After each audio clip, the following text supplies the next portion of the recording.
It began in the summer of 1940, a season that would decide the fate of Europe. The Battle of Britain was more than a clash of planes and pilots. It was a test of will, technology, and endurance. For months, the Royal Air Force stood as the last line between Hitler's armies and total domination of Western Europe. But in this alternate timeline, the winds of war shifted, and history turned toward its darkest path. By July, the German Luftwaffe unleashed Operation Adlerangriff, the Eagle Attack, designed to crush Britain's air defences before an invasion could begin. Airfields across southern England became infernos. The radar stations at Ventnor, Poling, and Rye were obliterated in coordinated raids, blinding the RAF's early warning system. Within days, Fighter Command, under the strain of constant sorties, began to buckle. Squadron leader Douglas Bader, one of Britain's most celebrated aces, recorded in his logbook, "The sky burns red at dawn, and we climb into hell once again." As August dragged on, the losses mounted. The Spitfires and Hurricanes, once symbols of defiance, were now dwindling. Replacement pilots, many barely out of training, were rushed into combat, their lifespans measured in days. The Luftwaffe's shift to bombing airfields proved devastating. Biggin Hill, North Weald, and Tangmere were struck repeatedly, their hangars reduced to twisted steel. "We are losing faster than we can rebuild," admitted Air Chief Marshal Hugh Dowding in a confidential note to Churchill on August 20th. "Without radar and coordination, we are flying blind." Then came the turning point. On September 7th, the Luftwaffe launched its most concentrated attack yet. Over 1,000 bombers and escort fighters descended upon London. The city was engulfed in flames from the docks at Wapping to the heart of Westminster.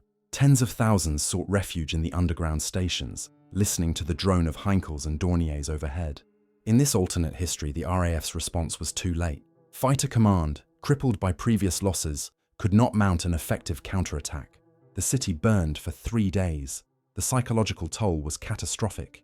Churchill, known for his defiance, faced growing dissent within his war cabinet. Members like Lord Halifax pressed for negotiations, citing the near collapse of Britain's air defence. The Prime Minister, isolated and exhausted, recorded a private note on September 10th. "If this island is to fall, let it not be said that we did not fight for its soul." With Britain's skies under German control, Hitler revived Operation Sea Lion. The plan called for 160,000 troops to cross the English Channel under Luftwaffe air cover. In our known history, the invasion never occurred, but here, the weakened RAF and shattered Royal Navy could not prevent it. On September 21st, 1940, the first wave of German forces, elements of the 9th and 16th Armies, landed near Dover and Folkestone. British coastal batteries fired until their ammunition ran dry. The Home Guard, armed with old rifles and courage alone, made desperate last stands in villages now turned into battlefields. By the end of the month, German troops controlled the southern coast. London was declared a special military zone by the occupying forces. British command disintegrated into chaos, with remnants of the army retreating north. Thousands of civilians fled, forming endless lines along country roads, pushing carts piled with whatever they could carry. The BBC, broadcasting from a secret location near Birmingham, sent its final message before going dark. "Britain endures. Freedom endures." Amid the wreckage, rumours began to spread. Stories of missing RAF squadrons that had taken off but never returned, of convoys lost without a trace in the Channel fog. Intelligence intercepts suggested some RAF pilots had escaped north, joining underground resistance cells. Others believed they were gone forever, vanished in the smoke and silence of the war's most desperate hour. In Berlin, Hitler proclaimed victory. Europe now lay open, and Britain, the once unconquerable fortress, was under siege. Yet even in defeat, whispers of defiance lingered. From the ashes of London to the highlands of Scotland, resistance flickered like dying embers. And as the German flag was raised over the Tower of London, one question hung in the air. If the skies could no longer protect Britain, what hope remained for the world beyond the Channel? The answer would come not from open battle, but from the shadows, from the silent struggle of those who refused to surrender, even when the war itself seemed lost. Dawn broke over the English Channel on September 21st, 1940. The sea was alive with movement, the silhouettes of hundreds of barges and troop transports stretching across the horizon. Operation Sea Lion, once dismissed by many as an empty threat, was now underway. The German invasion of Britain had begun. In the early hours, reconnaissance aircraft from Luftflotte 2 reported minimal Royal Navy activity. With the RAF grounded and radar networks shattered, the invasion fleet met little resistance. By 6 a.m., the first waves of German infantry from the 9th and 16th Armies made landfall near Dover and Folkestone, establishing a beachhead under the cover of Junkers Ju-87 Stukas. The roar of the dive bombers echoed across the cliffs as British coastal defences returned fire with what few guns remained operational. The defenders were a patchwork force, elements of the 1st London Division, Home Guard volunteers, and even evacuated naval personnel armed with Lee Enfield rifles and improvised explosives. Lieutenant Colonel John Frost, commanding a small detachment near Dover, later wrote in his journal, "We fought until the barrel was too hot to hold, then picked up the next rifle. But there was no stopping them. The sky itself belonged to Germany." As German armour rolled inland, the British command struggled to coordinate a counterattack. The Royal Navy, weakened by constant Luftwaffe strikes, attempted to intercept the invasion flotilla, but suffered devastating losses. Off the coast of Deal, the destroyers HMS Campbell and HMS Venetia were sunk by Heinkel He 111 bombers. Within 48 hours, German forces had secured ports along the southern coast, unloading tanks, artillery, and supplies under a protective umbrella of air superiority. By September 25th, London was within striking distance. German paratroopers from the 7th Flieger Division descended on key communication hubs around Maidstone and Canterbury, severing what remained of British military coordination. Civilian evacuations clogged the roads northward. Families abandoned their homes, carrying what they could as Luftwaffe fighters strafed convoys of refugees. In villages across Kent, hastily formed resistance bands ambushed German patrols before melting back into the woods. Inside the War Office, chaos reigned. Prime Minister Churchill refused to evacuate, declaring in his final radio broadcast from an undisclosed London location, "We shall not yield our island, nor surrender her spirit to tyranny." But within days the government splintered. Lord Halifax, now advocating negotiation, contacted Swedish intermediaries to explore ceasefire terms. Meanwhile, the King and royal family were evacuated to Canada under Operation Safe Haven, a convoy organised in secret, escorted by what remained of the Royal Navy's Atlantic Fleet. German occupation quickly followed.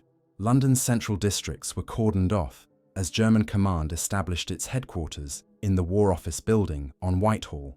The swastika flew from the ruins of Buckingham Palace. Propaganda broadcasts declared the reunification of Europe under the new order, and Field Marshal Gerd von Rundstedt announced martial law across southern England. British newspapers, heavily censored, reported that resistance was futile. Yet resistance did not die. Scattered British units regrouped in the Midlands and Scotland, vowing to continue the fight.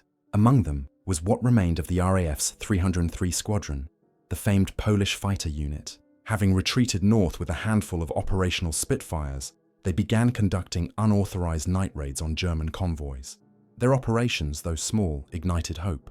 "They said the RAF was finished," one pilot later recalled, "but we still had the sky in our blood."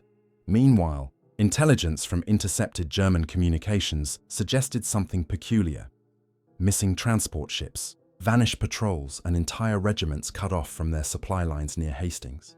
The Wehrmacht dismissed these reports as confusion in the fog of war, but whispers grew. Some claimed the channel itself had become a graveyard of lost soldiers and forgotten convoys, their fates swallowed by the tides. As the occupation deepened, MI6 operatives who had evaded capture began establishing underground networks. Radio transmissions were picked up in Canada and Scotland using encrypted phrases last used by the Special Operations Executive.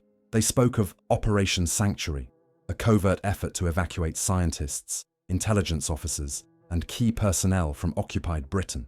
No official records of the mission would ever be found, but fragments of coded messages survived in Allied archives. References to the Long Night and the silent men beneath London. For ordinary Britons, survival became resistance.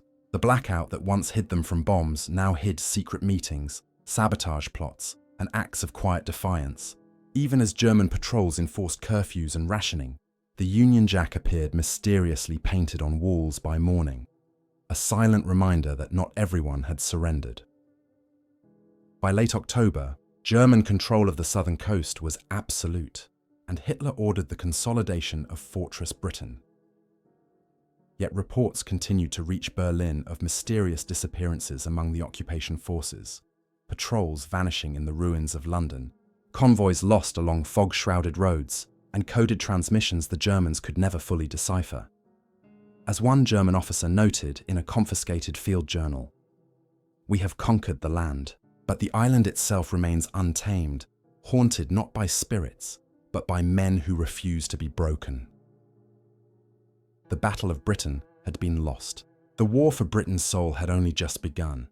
By October 1940, Britain was a nation in exile.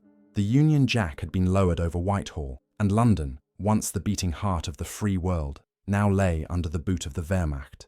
Streets that once echoed with the sound of defiance now trembled under the march of German patrols. Civilians were ordered to carry identification papers at all times. Curfews were imposed, and the BBC had fallen silent. But in the shadows of this occupied island, the war was far from over. With King George VI and the royal family safely evacuated to Canada, a government in exile formed in Ottawa under the leadership of Winston Churchill. It operated from the Chateau Laurier Hotel, guarded by both British and Canadian troops. Across the Atlantic, the British voice of resistance still spoke through the airwaves. Churchill, in one of his most famous exiled broadcasts, declared, "We may have lost our island, but we have not lost our cause. Britain lives wherever her people refuse to kneel." Meanwhile, across occupied Britain, the German military worked to stabilize their control.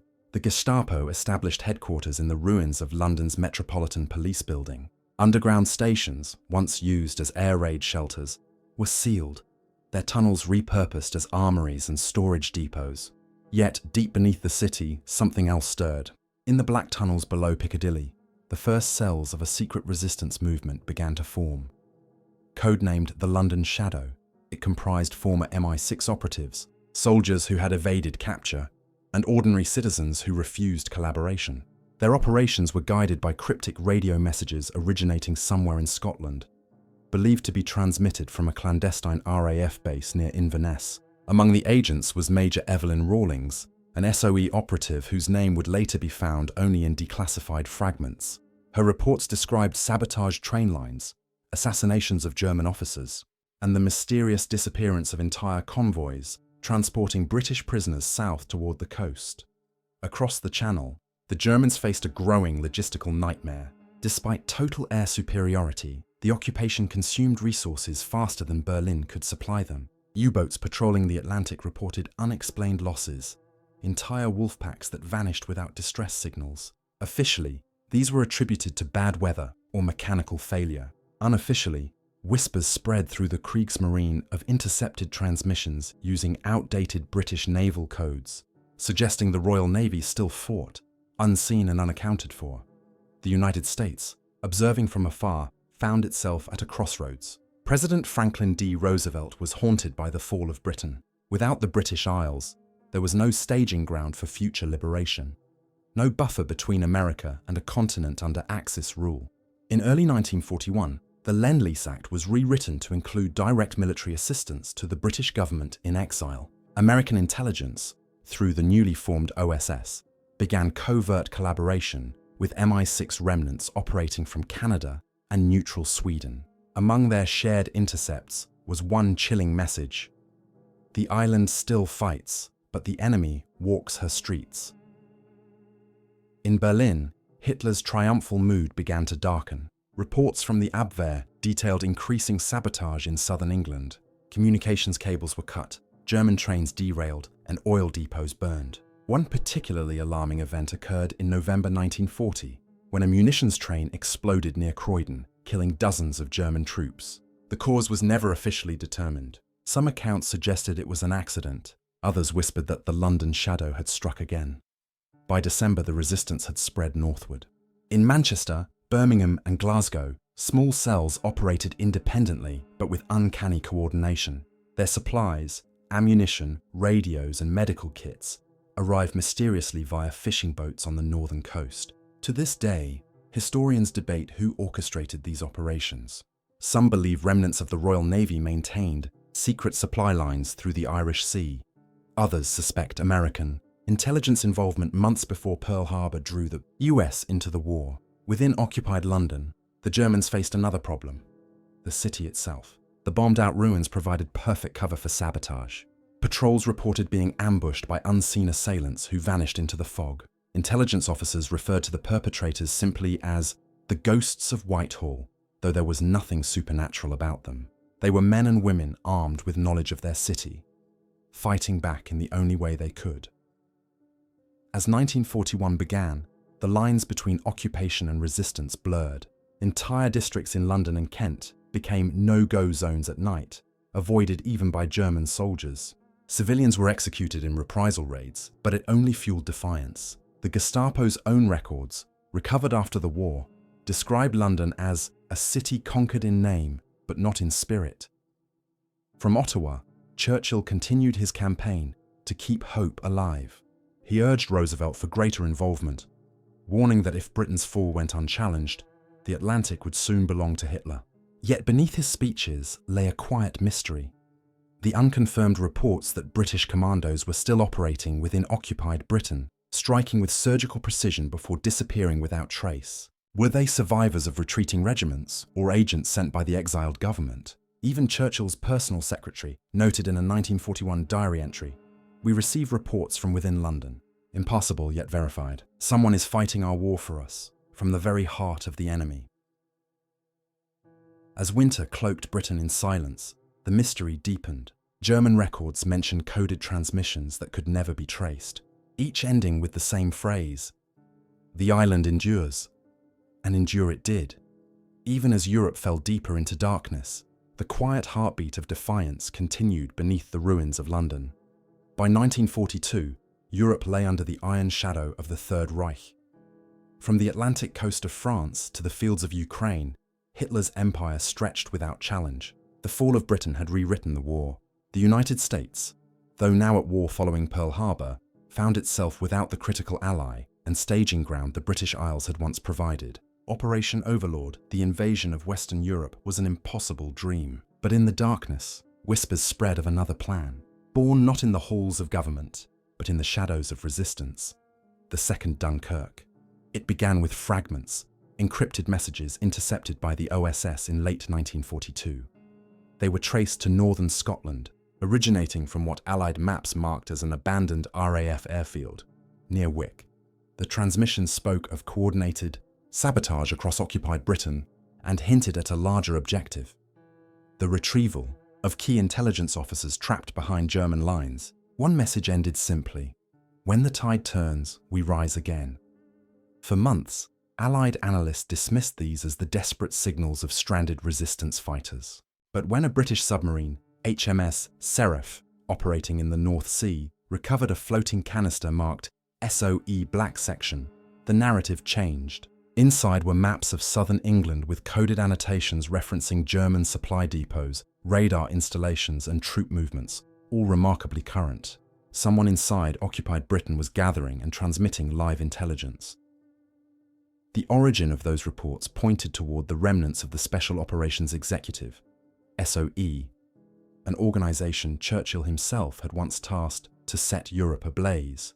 Though officially disbanded after the fall of London, many agents had simply gone underground. Among them was Captain Robert Hainsworth, formerly of Section D. His name appears in intercepted Wehrmacht memos describing an elusive saboteur, known only as the architect, responsible for the destruction of the Dover munitions depot in 1941 and the derailment of an armoured train near Ashford. None of these operations were ever claimed by any known Allied force. By spring 1943, Allied command in Washington and Ottawa began to piece together a bold hypothesis that a coordinated underground movement comprising former SOE agents, resistance fighters and civilians was preparing for a mass evacuation or counter-offensive from within occupied Britain. The concept was audacious, bordering on impossible, yet it bore a name that struck a chord with Churchill himself: the Second Dunkirk. At its heart, this secret plan aimed to extract surviving British military personnel and scientists who had evaded capture since the invasion. Reports indicated that they were concentrated in the Scottish Highlands and parts of northern Wales, where German control was weakest. From there, they would rendezvous with Allied submarines for evacuation to Canada.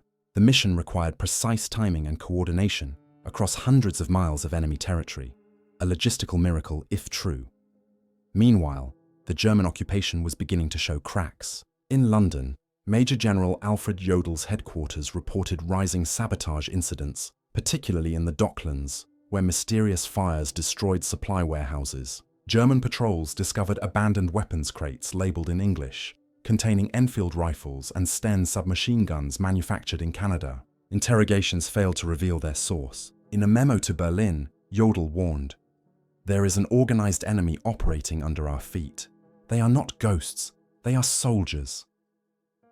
The mystery deepened when Luftwaffe reconnaissance photographs revealed unusual nocturnal activity along the Scottish coast. Bonfires lit in deliberate patterns, visible from the air but extinguished within minutes. Allied naval intelligence later confirmed that these were coded signals guiding submarines towards secret extraction points. Between April and August 1943, 5 British subs reported contact with small coastal parties, claiming allegiance to the Free British Resistance. Only one, HMS Trident, returned safely, carrying 20 exhausted soldiers and a single officer, a man who refused to give his name but wore a faded RAF insignia. Across occupied Europe, rumours spread of a coming Allied resurgence. Hitler, paranoid and furious, ordered the fortification of Britain's southern coast under the Atlantic Shield Directive, diverting concrete and steel from the French defences. Yet the very order weakened his Atlantic wall, an oversight that would later haunt the Reich. British defiance, even in defeat, continued to bend the course of the war. In Sweden, British agents working through neutral diplomatic channels smuggled microfilm intelligence to Canada detailing German radar developments and V-weapon prototypes. Among these documents were schematics later used to target Peenemünde, the birthplace of the V-2 rocket. Officially, the Allies credited the information to spies in occupied France. Unofficially, declassified OSS notes point to an alternative source: British operatives north of the Forth. By late 1943, Roosevelt authorized the first joint OSS-SOE mission to make direct contact with the resistance. Operation Lighthouse was born, a secret submarine insertion of American and British agents onto the Scottish coast to locate surviving Allied command structures. The men were briefed in total secrecy. None were told the true extent of Britain's occupation. None were told what awaited them on shore. On a fog-covered night in December 1943, HMS Seraph resurfaced off the coast of Caithness. The team went ashore under radio silence. What they found defied every expectation.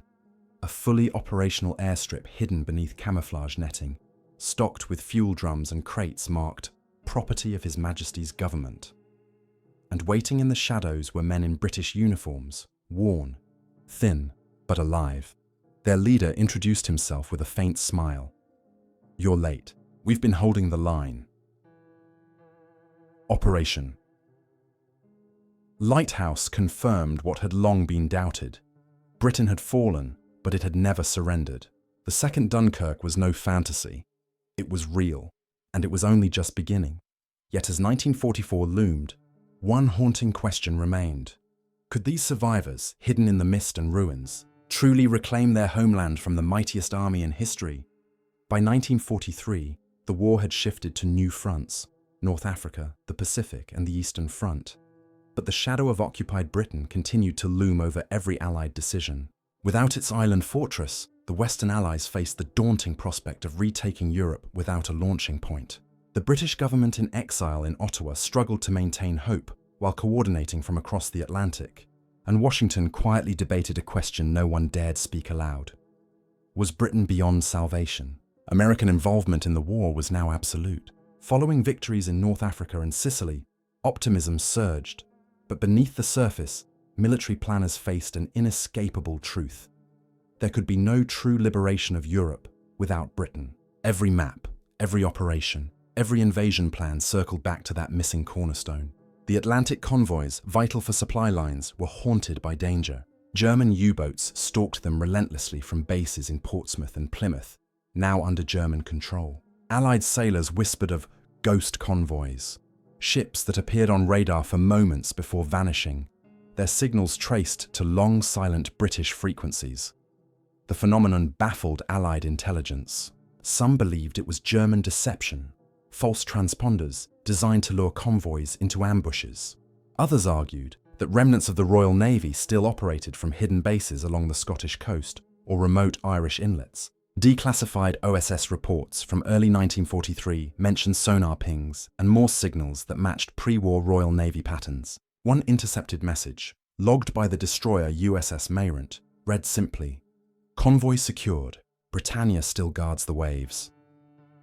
No source was ever identified. Meanwhile, the German occupation of Britain had grown increasingly unstable. The initial discipline of the Wehrmacht began to erode under constant resistance. London, Birmingham, and Liverpool became flashpoints of sabotage. Ammunition depots exploded without warning. Fuel convoys disappeared. Bridges were destroyed mere hours before troop movements. German soldiers spoke of an unseen enemy that struck at night, vanishing before dawn. The Gestapo referred to them as Die Unsichtbaren, the Invisibles. Captured documents later revealed the scale of this underground network. It was no longer just scattered resistance. It had become an organized force, calling themselves the British Liberation Front. The group coordinated through hidden radio operators codenamed Chalk and River. They received intelligence directly from Allied headquarters in Canada, smuggled through neutral Sweden and Norway. Among their operations was the destruction of a V-weapon assembly facility in Coventry, an act that delayed Germany's V2 program by months. The Gestapo's reprisals were brutal, but they failed to crush the movement. For every agent captured, 2 more seemed to appear. At the same time, a quieter, more chilling pattern began to emerge. German patrols assigned to Coastal Watch in Kent and East Anglia began disappearing. Entire units were reported lost to severe weather or enemy action, though no Allied aircraft had flown in those regions for months. Later investigations uncovered evidence of submerged wreckage, barges, half-sunk patrol boats, and no survivors. Among Wehrmacht officers, it was whispered that the Channel had turned against them. Superstition spread, the sea that had once brought victory now swallowed them whole. American analysts reviewing the disappearances noticed another pattern. The losses coincided with Allied submarine patrols operating under total radio silence. It was as if the invisible hand of the Royal Navy still guarded British waters, even in defeat. One OSS memo stamped "Top Secret, January 1944" concluded, "It is plausible that surviving British naval assets continue operations under clandestine directives from His Majesty's government in exile. Extent unknown." Meanwhile, Churchill, ever defiant, saw opportunity. Using intelligence gathered from Operation Lighthouse and resistance intercepts, he and Roosevelt approved a series of daring reconnaissance missions. American paratroopers, trained in Arctic conditions, were deployed under the cover of weather balloons and nighttime drops into northern Britain.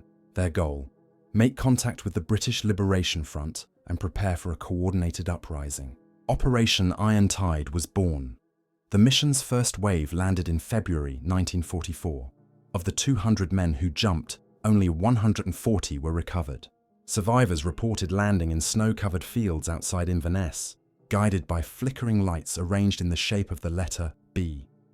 Local civilians, farmers, fishermen, even children, led them to hidden camps. There they met British resistance commanders, ragged and exhausted, but burning with resolve. One of the Americans later wrote, "They looked like ghosts, but they spoke of freedom as if it were already won."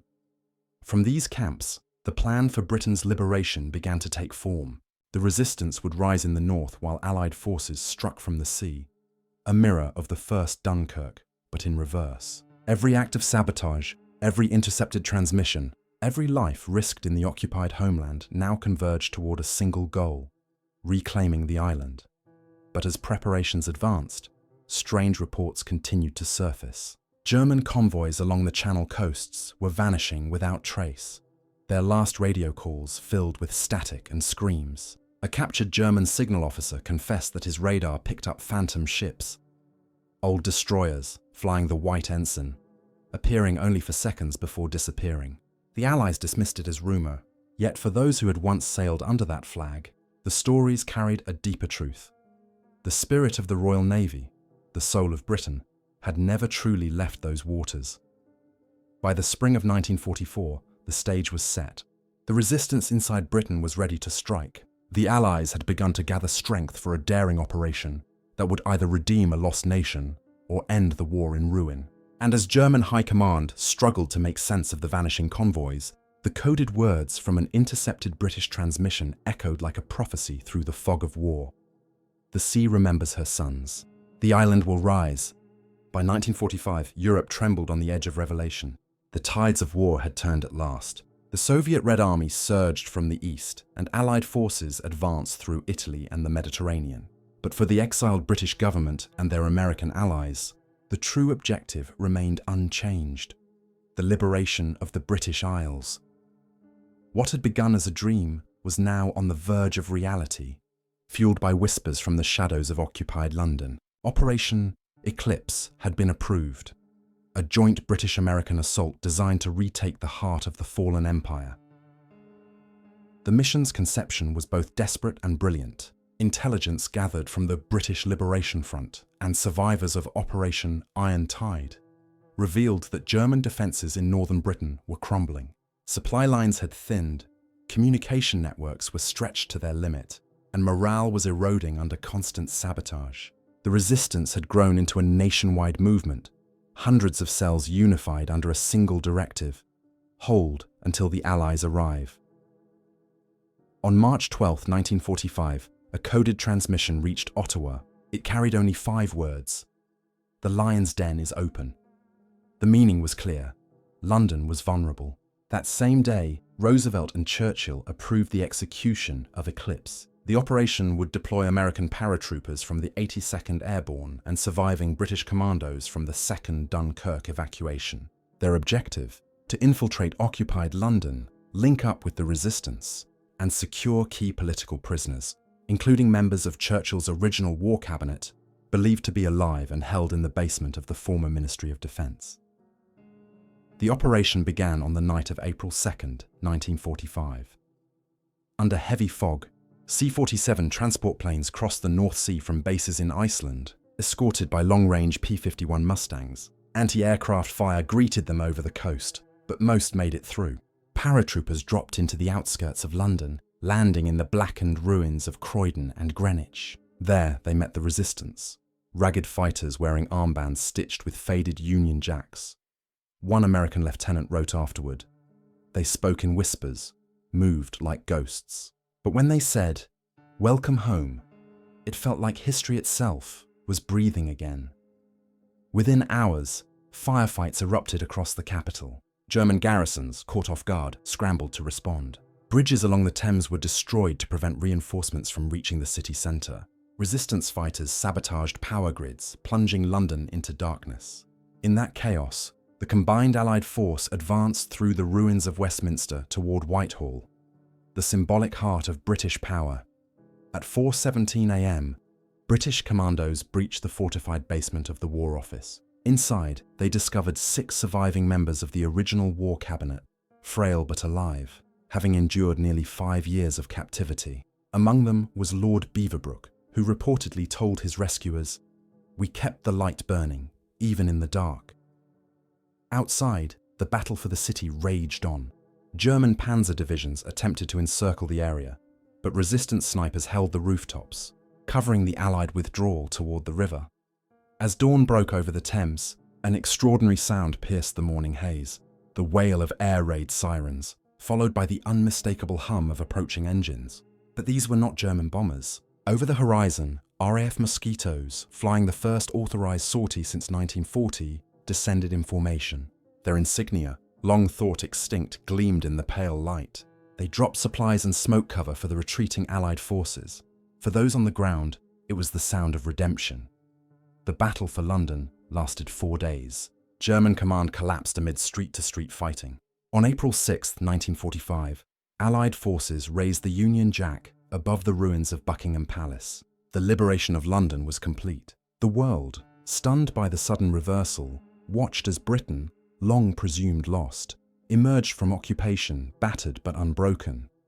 Yet the victory came at a terrible cost. Thousands of civilians perished in the final fighting, and entire neighborhoods were reduced to rubble. Even so, survivors spoke of a profound silence when the gunfire ceased, a moment when, for the first time in 5 years, the air felt free. American war correspondent Martha Gellhorn described it vividly. The city looked dead, but in its ruins, life had returned. It was like watching a ghost come back to life. In the weeks that followed, remnants of the German garrison surrendered or fled south, only to be intercepted by Allied naval forces. When questioned about their defeat, one captured officer reportedly said, "We held the island, but the island never belonged to us." That sentiment captured the essence of Britain's defiance. Even conquered, it had never been subdued. Historians would later debate how much of Operation Eclipse was orchestrated by Allied command and how much was born of the resistance's sheer will.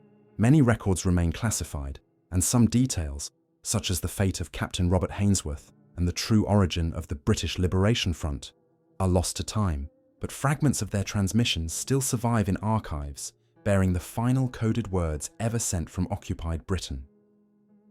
For King, for home, for the island, we are the storm.